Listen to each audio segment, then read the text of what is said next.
Hey there, guys and gals. Welcome to another production of the Moist Mosquito Math Movies, where you get to play the therapist and solve maths problems. Today, we'll be covering lesson 1.3, solving equations with variables on both sides of the equal sign. This is on page 18 in your Big Ideas Blue math book. So if you want to get it out and turn there, let's begin. Couple of things to keep in mind is today we're going to be using the same rules that we've used in the previous two sections. We're only going to add one thing, and that's that we're going to see variables on either side of the equal sign. Up until this point, we've seen the variable only on one side of the equal sign.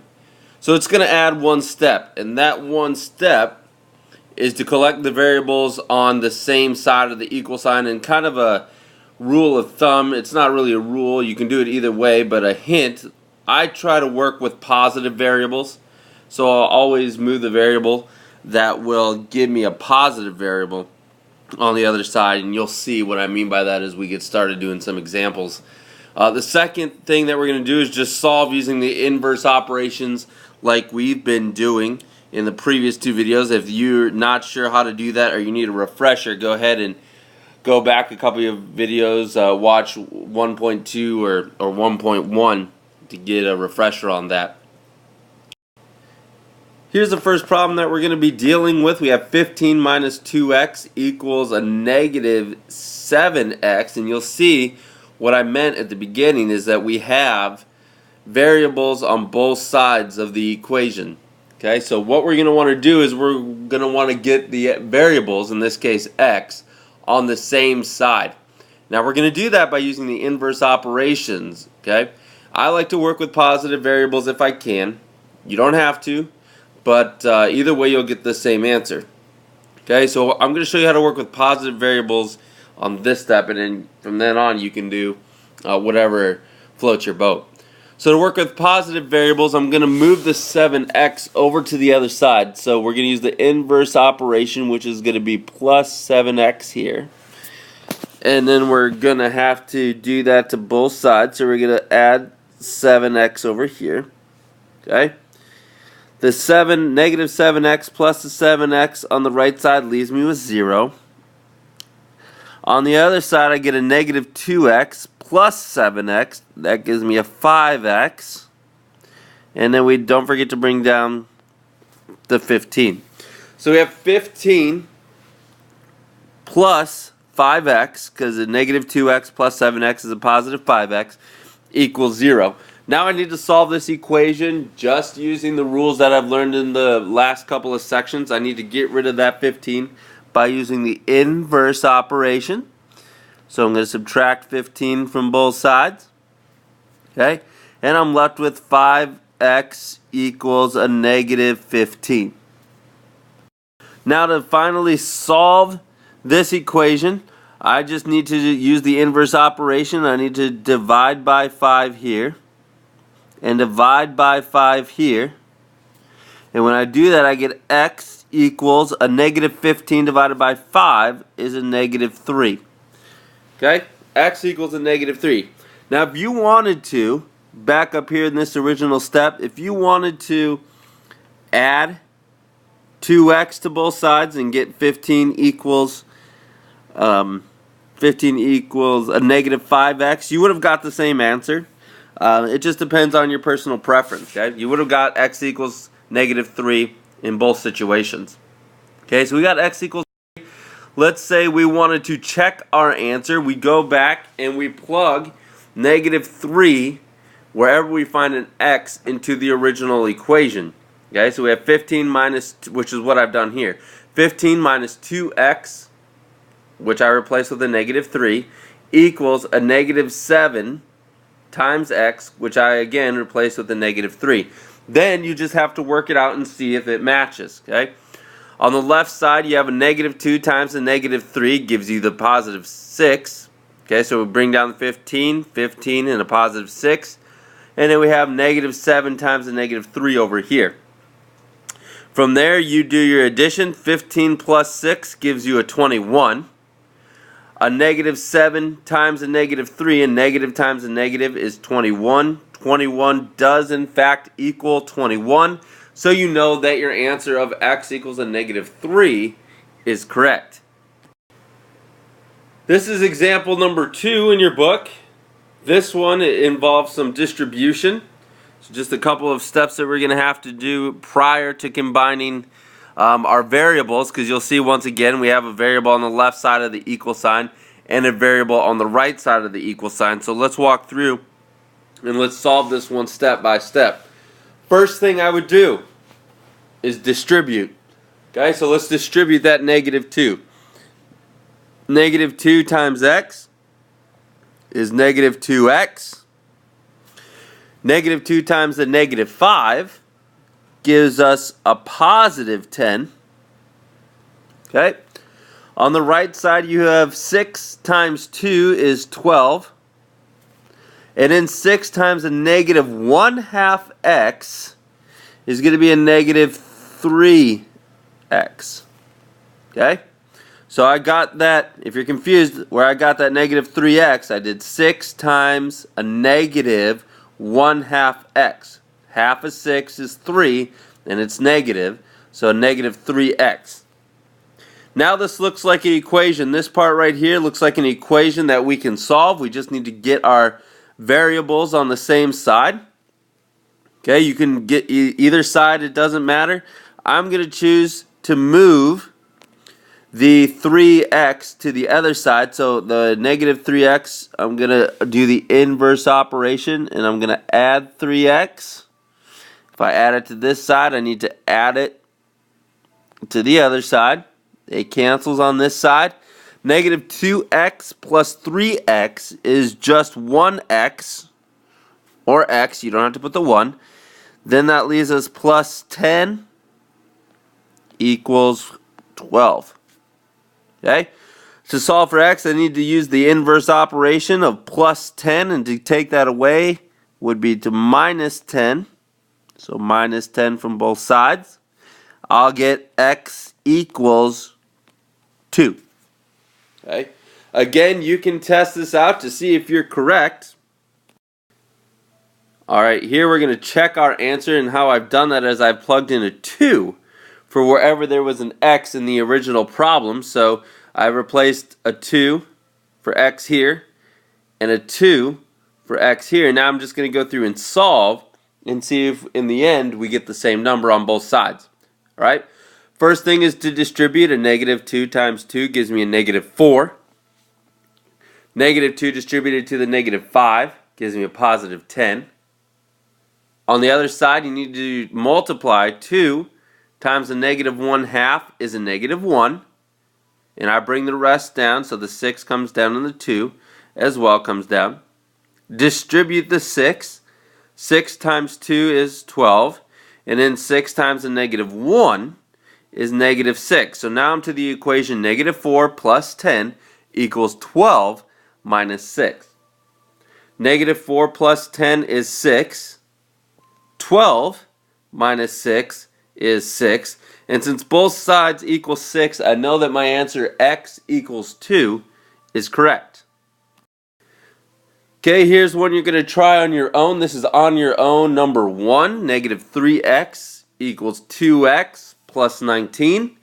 Follow the rules, pause the video, and see if you can work this one out on your own. Alright, let's see how you did. The first thing is to collect your variables on the same side.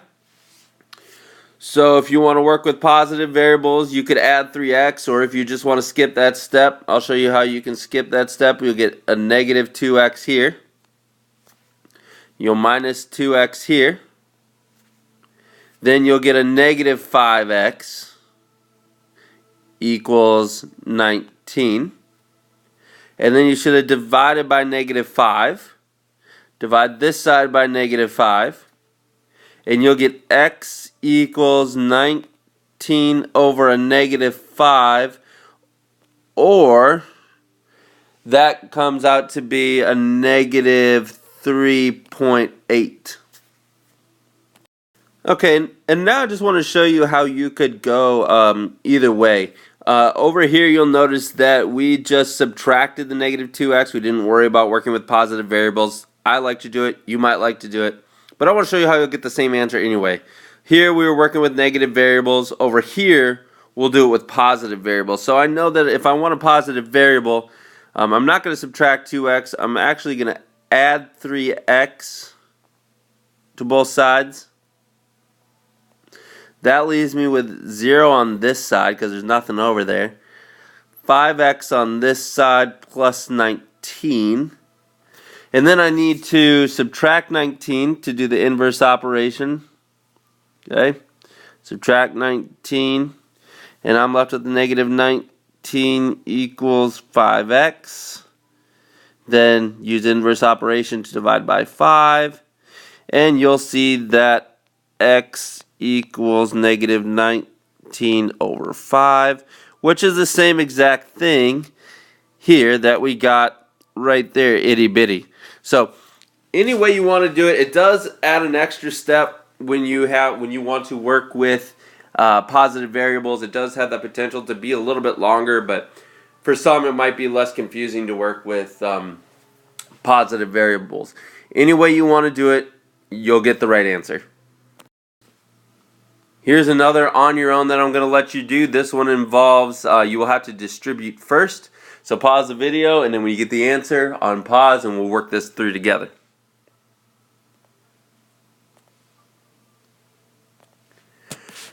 Alright, first thing you should have done is you should have distributed the 6. So 6 times 4 is 24.